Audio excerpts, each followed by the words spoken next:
So Larry Hoppen here from Orleans on the phone with me, and you guys are keeping busy still these days.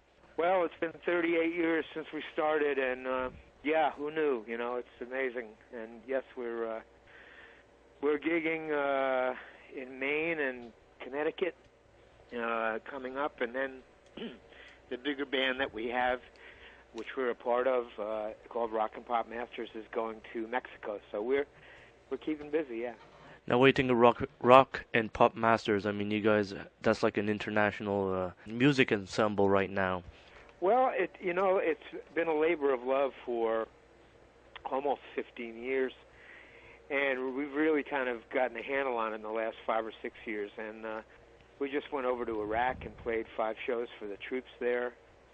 And like I said, we're going to Mexico in a couple of weeks. And yeah, we've played in Asia, we've played in South America, and in Canada as well. So yeah, we we get to travel and play music, which isn't a bad deal. Now, Larry, all these years, you still enjoy traveling as much as you did, let's say, back 38 years ago? Well, you know what? I enjoy traveling because I love seeing new places, and I don't enjoy getting there so much, or coming home so much, because the methods of travel are just, the flying thing is really a trad now.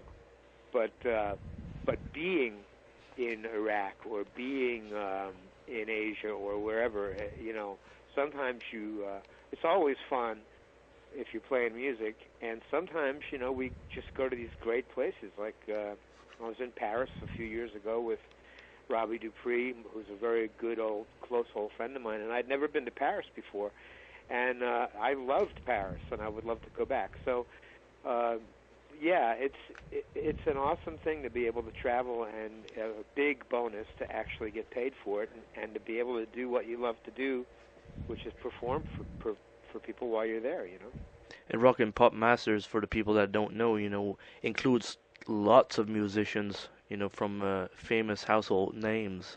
Yeah, the website is the words rockandpopmasters.com. The list of people that plays with us is about, right now it's about 30 different artists. They include people like Edgar Winter and Mark Farner from Grand Funk Railroad, and Jimmy Jameson from Survivor, and Felix Cavalier from the Rascals, who is one of my heroes when I was a teenager. And, so I get to play with people whose music, we're all fans of each other's music, and we have a great time. And the shows there's no 2 shows that are ever quite alike, so it's really fun. So Larry, where you guys go and pick out the tunes and the selections you guys are going to do for like Rock and Pop Masters? Well, I'm the music director, so what happens is whenever a new guy comes in, a guy who's never played with us before, we just basically focus on, maybe 3 to 5 or 6 of the biggest hits they've had, like Alex Lidgertwood from Santana, who sang with Santana for 16 years. He comes in and he does Black Magic Woman and Oye Como Va and Evil Ways and Hold On and I'm Winning, which he actually was the original singer on. And what happens with each of these guys the first time we meet is, when we discuss on the phone before we meet, we send MP3s around. The band is very, very professional, and we've been working together for quite a while now. So the band just studies the MP3s. Everybody gets used to the arrangements.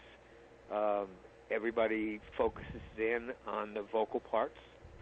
We sort that all out when we get together the day before or the day of the gig, and we just get up on stage and perform. And it's the first time it's really good, but if we get to play together several times, it just gets better and better. So, like by the time we were finished in Iraq, we were really solid with that show.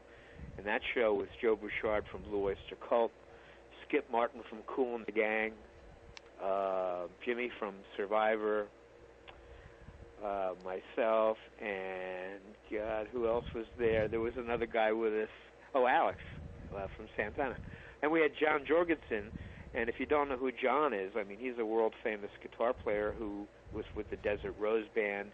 He was in Elton John's band, along with our drummer, Charlie Morgan, who actually was with Elton for 13 years.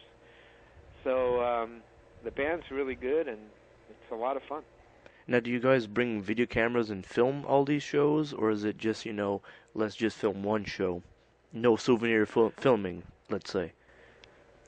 Well, we do film as much as possible, and we do have on Facebook, if you go to Rock and Pop Masters on Facebook, you can see we're just starting to roll out some of the video from Iraq now, so there's some stuff up on there.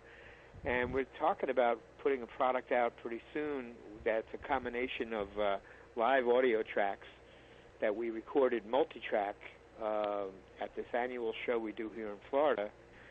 That show that we have multi-track featured Joe Lynn Turner from Deep Purple and Rainbow, Robbie Dupree, John Cafferty, and a couple of other guys. So it's a big variety, and we do like to film because it's easy to film now. We just bring some flip video cameras.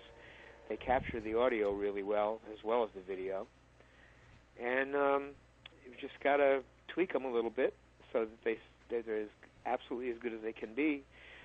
And that's what we did in Iraq. I mean, in Iraq, you want to go over there with not a lot of stuff because you don't want to carry a lot of stuff over there because when we were there, it was 130 degrees.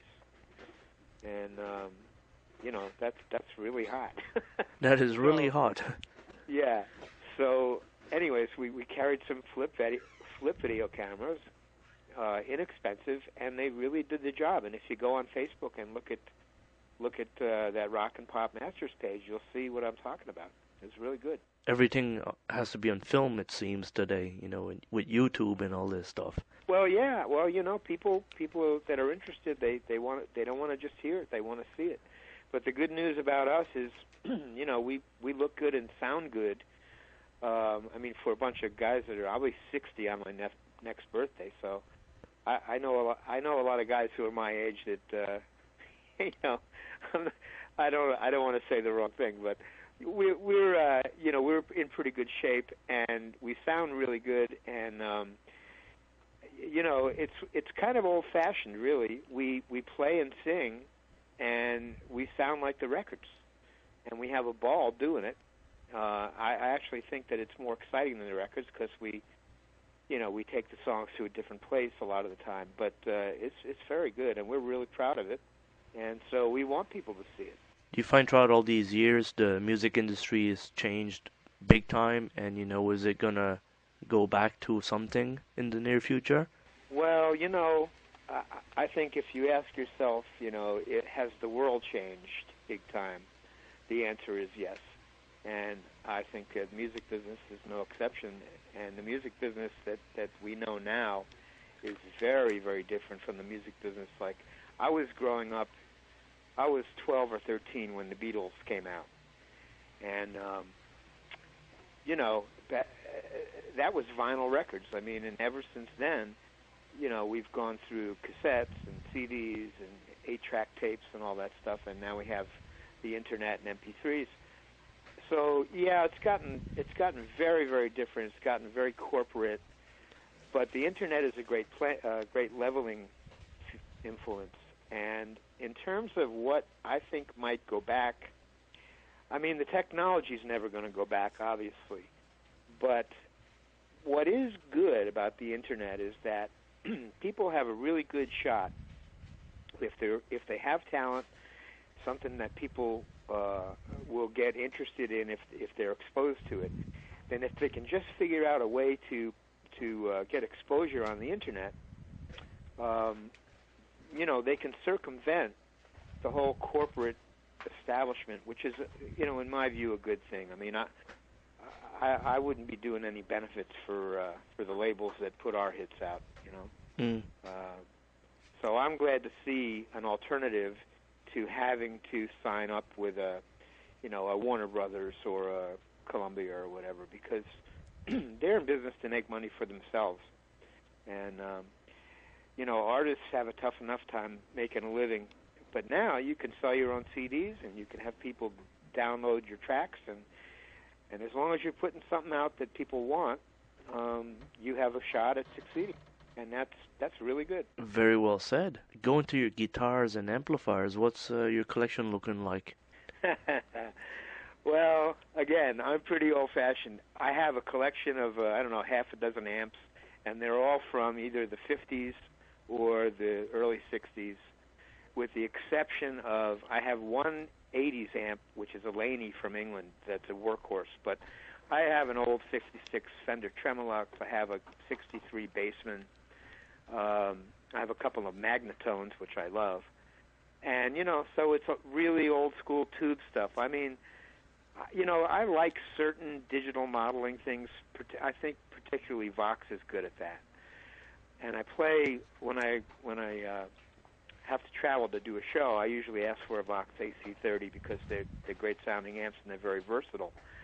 But my own personal collection is just all really old tube amps, and they're not investment quality because they're beat up. Because I believe in using them. They're no good sitting in the garage.